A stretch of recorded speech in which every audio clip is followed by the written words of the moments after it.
आज का क्वेश्चन आपको वही थंबनेल पर दिखाई दे गया होगा। ये क्वेश्चन कहता है कि भाई ए बी ब्रांच में करंट बता दो, बी सी ब्रांच में, डी सी ब्रांच में, ए डी ब्रांच में और बी डी ब्रांच में, यानी कि इस सर्किट की हर ब्रांच के अंदर आपको करंट की वैल्यू बतानी है। ठीक है, व्हीटस्टोन ब्रिज बन रहा है, आपको दिख रहा है। तो सबसे पहले इसकी बैलेंस कंडीशन ही चेक कर लेते हैं। तो हमने बोला 10/5 इज इक्वल टू 5/10। 5 कितना ओम का रेजिस्टेंस है, 10 ओम का रेजिस्टेंस है। ठीक है, तो हमने जब चेक करा तो हमें यहाँ से मिला 2/1 और यहाँ से काटोगे तो ये बचेगा 1/2। तो भाई 2/1 is not equal to the 1/2, यानी कि बैलेंस कंडीशन तो उसकी सेटिस्फाई देखो भाई की गई। और जब बैलेंस कंडीशन नहीं सेटिस्फाई हुई तो हम ये बात तो नहीं कह सकते बीडी ब्रांच में करंट कितनी है, 0 है। यानी कि अब हमारे को निकालना पड़ेगा, क्या लिए लगा के निकालना पड़ेगा, किरचॉफ लॉ का हम लोग यूज करने वाले हैं इसके अंदर और हम सभी वैल्यू को निकालेंगे। ठीक है, तो भाई किरचॉफ लॉ कैसे लगाते थे हम लोग, इस लूप में किरचॉफ लॉ लगाओ। इन मैश ए बी डी के लगा लूप, इस लूप के अंदर किरचॉफ लॉ का यूज करेंगे। तो भाई यहां से यहां गए तो करंट की ही डायरेक्शन में जा रहे हैं। अच्छा एक बार देखो, इसमें करंट वगैरह नहीं दी हुई तो मैं आपको बता देता हूँ करंट कैसे गई। अच्छा, ये 10 ओम का रेजिस्टेंस है, यहाँ से पॉजिटिव टर्मिनल से करंट जानी स्टार्ट हुई। कितनी करंट गई भाई, आई करंट गई। ठीक है, और जब करंट यहाँ से दो ब्रांचेस में बटेगी तो हमने बोला I1 करंट इधर से चली गई और I2 करंट इधर से चली गई। अच्छा, जब यहाँ से I1 करंट गई तो कुछ करंट इसकी नीचे चली गई। कहाँ चली गई भाई, नीचे चली गई। तो हम बोलेंगे कि इस ब्रांच में कितनी करंट गई, I3 करंट गई, जो कि माइनस हो गई I1 में से। यानी कि इधर I1 जानी चाहिए थी लेकिन कुछ करंट नीचे की साइड चली गई तो I1 माइनस के I3 आ गया। अब नीचे से कुछ करंट आ रही है, कितनी I3 आ रही है, इधर से आ रही है I2, दोनों मिलकर कितनी हो गई I2 प्लस I3। ठीक है, इधर से आ रही है, इस ब्रांच में करंट कितनी है, इधर I1 माइनस I3, इधर है I2 प्लस I3। तो I3 से I3 क्या कैंसिल नहीं होगा, हो जाएगा। तो इधर कितना बचेगा, मिल करके I1 प्लस I2 मिल जाएगा। और यही किसकी वैल्यू होती है, I की वैल्यू है। यानी कि I जो करंट गई थी यहाँ से तो I1 I2 में डिवाइड हो गई थी। और हम कहेंगे कि ये वापसी जब इधर के मिलकर आई तो वापसी से इतनी ही current I, I1 plus I2, यानी कि I करंट आई। इतनी बात समझ में आ गई होगी आपके। अब देखेंगे हम ए बी डी ए में किरचॉफ लॉ का यूज कर रहे हैं। In mesh A B D A कैसे जा रहे हैं भाई, ऐसे घूम रहे हैं। कैसे घूम रहे हैं, ऐसे घूम रहे हैं लूप के अंदर। ठीक है, तो जब ए से बी गए तो करंट इसकी करंट की डायरेक्शन में है। देखो 10I1, यानी कि जब करंट की डायरेक्शन चलते हैं तो क्या लेते हैं 10I1। 10 क्या है, रेजिस्टेंस है। अगर जो अभी तक आपने हमारी किरचॉफ लॉ की वीडियो नहीं देखी है तो सबसे पहले उसको जाकर के देख लो, वरना ये समझ में नहीं आने वाला। ये बात सच है बिल्कुल। ठीक है, डिस्क्रिप्शन में करंट इलेक्ट्रिसिटी की प्लेलिस्ट का लिंक मिल जाएगा, वहां से जाकर के देख लो। ठीक है, उसके बाद ही इसको देखना, वरना कोई फायदा नहीं होगा। ठीक है, तो यहाँ से ए से बी गए तो हमने बोला 10I1 भाई, फिर नीचे आए करंट की डायरेक्शन में आया I3 तो 5I3 प्लस। लेकिन जब इधर वापसी जाएंगे, लूप में ऐसे घूम रहे हैं, ऐसे गए तो देखो करंट तो इधर को आ रही है, करंट तो इधर को आ रही है और आप जा रहे हो उधर को, उल्टा चल रहे हो तो माइनस के 5I2। और सर्किट के अंदर देखो कोई भी वोल्टेज है ही नहीं तो हम 0 लिखेंगे वोल्टेज के लिए। इक्वेशन फर्स्ट आ गई।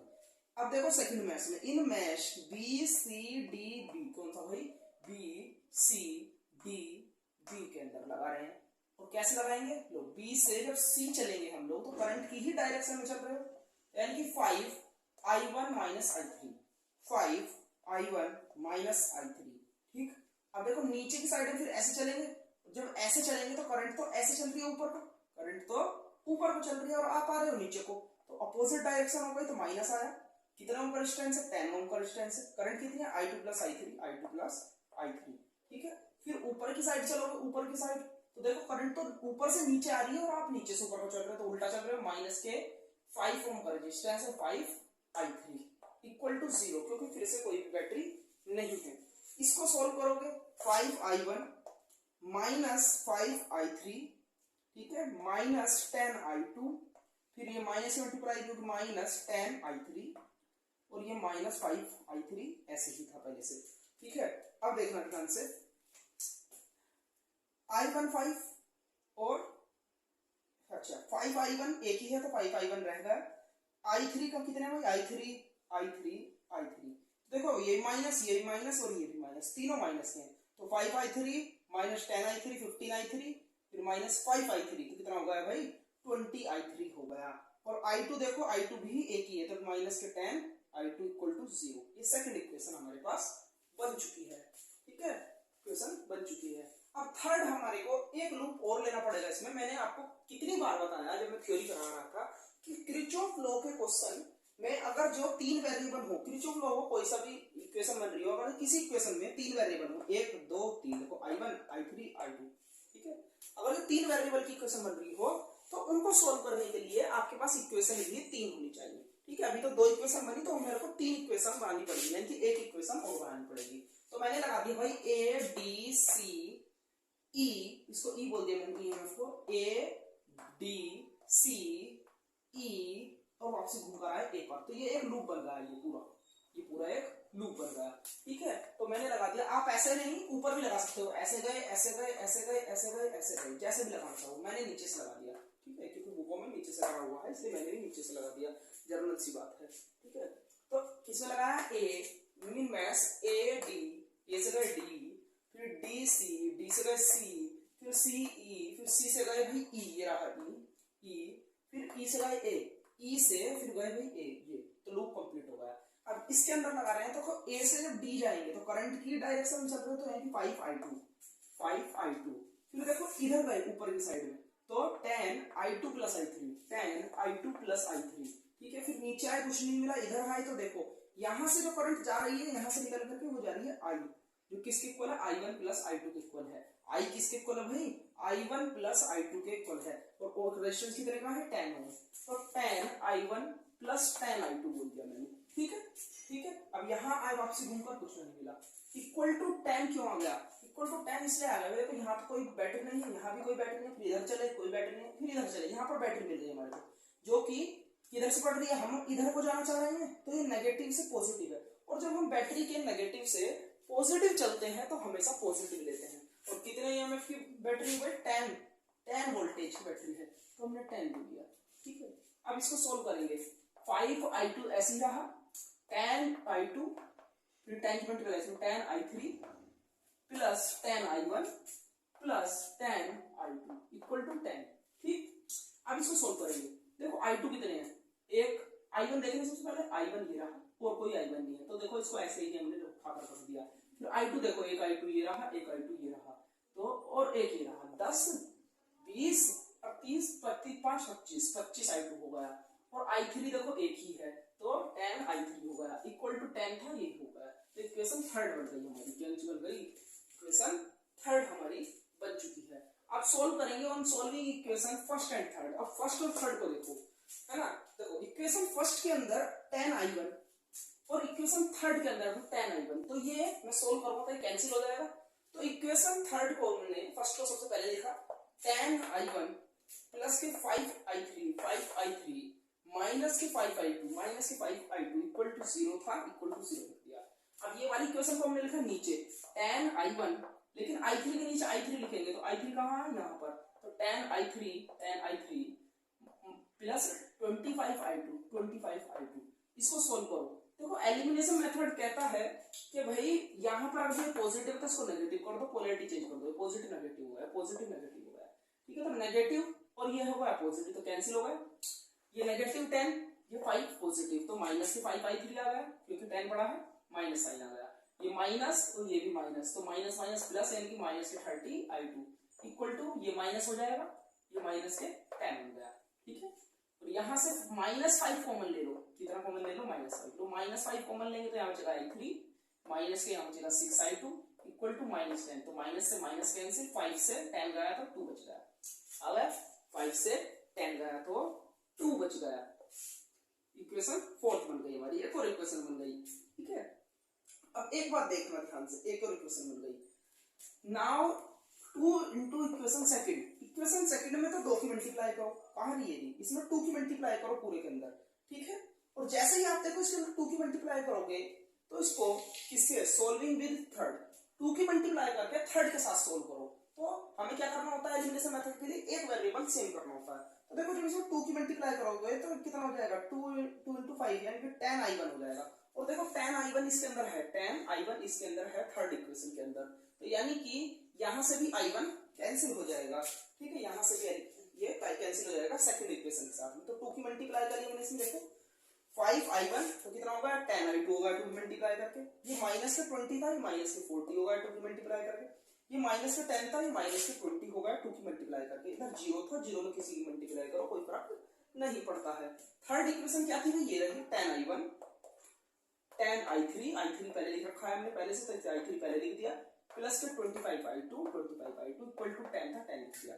इस इक्वेशन को सॉल्व करेंगे फिर से, ये माइनस, ये साइन माइनस, ये माइनस, क्योंकि ये प्लस के साथ तो पोलैरिटी चेंज हो गई, ये भी minus, minus plus cancel, minus minus 10 तो 50 माइनस की 50 i3, ये माइनस ये माइनस, तो 25 और ये हो गया 45 i2 इक्वल टू माइनस के 10, क्योंकि माइनस था माइनस 10। फिर क्या करें, -5 दोबारा से कॉमन लो, जैसे ऊपर दिया था -5 कॉमन लोगे तो यहाँ 10i3 बचेगा, यहाँ -5 कॉमन लेंगे 9i2 बचेगा, फिर यहाँ पर इक्वल टू -10 हो जाएगा, -5 इससे माइनस से माइनस कैंसिल हो जाएगा 10 का, फिर यहाँ से 5 से 10 को काटेंगे तो 2 बचेगा, यानी कि 10i3 माइनस के 9i2 इक्वल टू 2, ठीक है, यानी कि एक और इक्वेशन बन गई, 5 इक्वेशन बन गई। तो एक बात ध्यान दो कि भाई i3 माइनस के 6i2 इक्वल टू 2, यार ये हो गई फोर्थ इक्वेशन, ठीक है, फोर्थ इक्वेशन हो गई। लो मैं आगे करता हूँ अब इसको थोड़ा सा, ठीक है, मैं इधर का मिटा दूंगा, जब हिस्ट्री का कोई काम नहीं है, यहां कर लेते हैं, ठीक है। अब देखो सॉल्विंग इक्वेशन, अब इन इक्वेशंस को सोल्व करो, इक्वेशन कौन कौन सी बनी थी, फोर्थ को सोल्व करो एंड 5, इन इक्वेशंस को सोल्व करो। तो हमने कहा i3 माइनस के 6i2 इक्वल टू 2, ये इक्वेशन ये है, और नीचे वाली इक्वेशन जो है वो है 10i3 माइनस के 9i2 इक्वल टू 2। अब देखो इसके अंदर कोई भी वेरिएबल सेव नहीं है इन दोनों के अंदर, तो वेरिएबल एक तो भाई सेव करना पड़ेगा ना, नहीं तो कैंसिल होगा। तो यानी कि अगर जो मैं 10 की मल्टीप्लाई कर दूं ऊपर वाली इक्वेशन में, तो हमारा इक्वेशन सोल्व हो सकती है, क्योंकि 10i3 नीचे है और 10i3 ऊपर बन जाएगा, ठीक है। तो हम क्या करेंगे, solving equation 4 and 5 and 10 into equation 4, 10 into equation 4। तो सबसे पहले 10 की मल्टीप्लाई कर दो इक्वेशन 4 में, जब इसकी 10 की मल्टीप्लाई करेंगे तो ये जाएगा 10i3, फिर 10 की यहाँ करेंगे तो 60i2 हो जाएगा, फिर 10 की यहाँ करेंगे तो 20 हो जाएगा, ठीक है, और फिर इसके साथ में सोल्व करेंगे। लो अब इतना करा हमने, ठीक है। अब यहाँ से माइनस हो गया, इससे ये कैंसिल हो गया, ये माइनस है तो ये प्लस हो गया, पोलैरिटी चेंज होकर के बीच का हटा देते हैं, तो ये कितना हो गया, ये माइनस है ये प्लस है, तो माइनस का साइन देखो बड़ा है 60 है 9 है, तो साइन तो माइनस का ही रहना, लेकिन इसमें से माइनस करोगे तो कितना बचेगा, 9 माइनस करोगे तो ये बचेगा 51i2, यहां से माइनस हो जाएगा, ये कितना बचेगा भाई, ये बचेगा आपके पास 18, कितना 18 बच गया। तो i2 की वैल्यू आ जाएगी आपके पास 18/51 माइनस के 18/51, ठीक है। तो i2 की वैल्यू आ जाएगी इस तरीके से। देखो भाई कर तो दिया हमने इसको, लेकिन एक छोटी सी मिस्टेक हमारे से हो गई है, यहां से जब हमने माइनस को कॉमन लिया तो भाई ये भी पॉजिटिव हो जाएगा, है ना, इसका जब माइनस यहां से कॉमन लिया तो ये भी माइनस दोनों कॉमन आएंगे ना, तो ये भी पॉजिटिव, और देखो नीचे भी ये दोबारा हमने गड़बड़ कर दी, ये माइनस यहाँ से पूरे में कॉमन आएगा ना, तो माइनस कॉमन आया तो ये पॉजिटिव और ये पॉजिटिव, ठीक है। तो यहाँ पर हम इसको पॉजिटिव और इसको पॉजिटिव कर देंगे, ठीक है, और यहाँ से ये नेगेटिव आ गया, नेगेटिव होने के बाद में माइनस करेंगे तो प्लस का 51 आएगा, इसका प्लस का 51, और यहाँ से ये आ गया प्लस के 18/51, और इसको काटोगे इससे 3 से 3 6 18 3 17 बार कट जाएगा 3 से, और ये आ जाएगा 6/17, i2 की वैल्यू आ गई 6/17, ठीक है। अब मैं आगे सोल्व करता हूँ। लो ये मैं सोल्व इसलिए कर रहा हूँ क्योंकि बच्चों को दिक्कत आती है इसके अंदर, जिसको कर सकते हैं वो जा सकते हैं, ठीक है, जो सोल्व कर सकते हैं। तो i2 इतना आ गया भाई 6/17, ठीक है। अब मैं पुट करूंगा, पुट इन इक्वेशन, इसमें कोई से कर दो दोनों में से, चलो इसको कर देते हैं, फोर्थ इक्वेशन पुट कर देते हैं, और फोर्थ इक्वेशन ये है i3 इज प्लस 6, i2 की वैल्यू कितनी आई भाई 6/17, i प्लस के 6/17 है ना, equal to 2, I3 is equal to कितना हो गया भाई 6 into 36 by 17 is equal to 2। तो I3 इज इक्वल टू हो गया 2 माइनस 36 बाई 17। 17 कितना होता है 3 3 14 3 34 हो गया। तो ये हो गया 34 माइनस 36 बाई 17, ये आ जाए माइनस 2 बाई 17। किस चीज का आंसर आया भाई? ये I3 की वैल्यू आ गई। किसकी? I3 की माइनस 2 बाई 17। एक बार एनसीईआरटी में आंसर चेक कर लेते हैं दोनों का।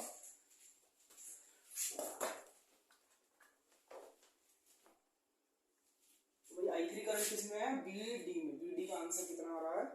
तो ये आ रहा है BD का माइनस 2 बाई 17। ठीक आंसर है बिल्कुल। I2 अगर ये किससे सोल्व हुआ है? I2 सोल्व हुआ है। I2 को देख लेते हैं। I2 मतलब किसी तरह पता नहीं, ये है I2 ADR में। तो ADR में कितनी करंट है भाई? 6 बाई 17। ठीक है 6 बाई 17 है। आगे सोल्व करते हैं। अब हमको वैल्यू मिल गई I2 और I3 की वैल्यू मिल गई। अब किसी भी एक इक्वेशन में जिसमें 3 वेरिएबल थे उसमें I2 और I3 की वैल्यू पुट कर दो, आप पर आंसर आ जाएगा। ठीक है, जैसे इक्वेशन तो हम मिटा चुके हैं भाई। कौन कौन सी इक्वेशन थी I3 वाली? तो मैं यहीं से बता देता हूँ, है ना, शायद से इन दोनों को सोल्व करा था। चलो इनमें ही पुट कर देते हैं, कोई बात नहीं। इस वाली में पुट कर देते हैं जो भी इक्वेशन है। Think better first equation put करेंगे, पुट इन इक्वेशन, या आप कर लीजिएगा, मैं यहाँ से खत्म कर देता हूँ। तो सिंपल होगा, आपको कुछ नहीं। फर्स्ट देखो, फर्स्ट इक्वेशन में I3 की वैल्यू पुट करोगे और I2 की वैल्यू पुट करोगे तो I1 की वैल्यू आप इजीली निकाल सकते हो। ठीक है, इजीली निकाल सकते हो। लेकिन उसने तो यहाँ से I1 की भी वैल्यू आ जाएगी। जस्ट एग्जांपल जैसे मैं बोल देता हूँ, चलो 1 एम्पियर आ गया। चलो मैंने एग्जांपल बोल दिया, लेकिन कुछ भी आ सकता है। तो सोल्व करोगे तो कैसे इक्वेशन मिट गई, तो मैं यही सोल्व करके दिखाता। ठीक है, तो यहाँ से देखो इतना होगा। तो ADR में क्या बोलोगे? करंट इन आर्म, है ना, इनको मिटा दो। Current in arm. देखो भाई AD में कितनी करंट है? ये I2। AD में कितनी करंट जा रही है? I2। तो I2 कितना है भाई? ये कितना? 6 बाई 17, है ना। BD में कितनी करंट है? BD में, ये BD में I3 करंट जा रही है और I3 की वैल्यू आई हमारी माइनस 2 बाई 17 है। इसी तरीके से इधर भी दिखा दो, है ना, चाहे नीचे पूरे लिख दो जैसे भी आप लिखना चाहते हो। लो BD में लिख दिया, मैं इसमें लिख दिया। AD में कितनी होगी? AB में I1 करंट जा रही है, जो हमने अभी लेट करा था। I1 कितना आ गया हमारा? ये 1 एम्पियर। ठीक है, लेकिन ये 1 नहीं होगा, सोल्व करोगे आप। ठीक है, तो और BC में कितनी है? BC में तो I1 में से I3 को माइनस कर देना। I1 में से I3 को माइनस कर देना, जो आएगा आंसर होगा। DC में कितनी है? DC में कितनी करंट है? तो DC में कितनी है भाई? D और C को सोल्व करोगे तो I2 प्लस I3 प्लस के I3। ठीक है, इन दोनों को प्लस करोगे तो इसका आंसर आ जाएगा। तो वीडियो अच्छा लगा हो तो लाइक करें और चैनल को सब्सक्राइब कर लें, क्योंकि इस तरह की वीडियो आपको मिलने वाली है। टोटल क्वेश्चन कराए जाते हैं यहाँ पर। ठीक है, थैंक यू फ्रेंड्स।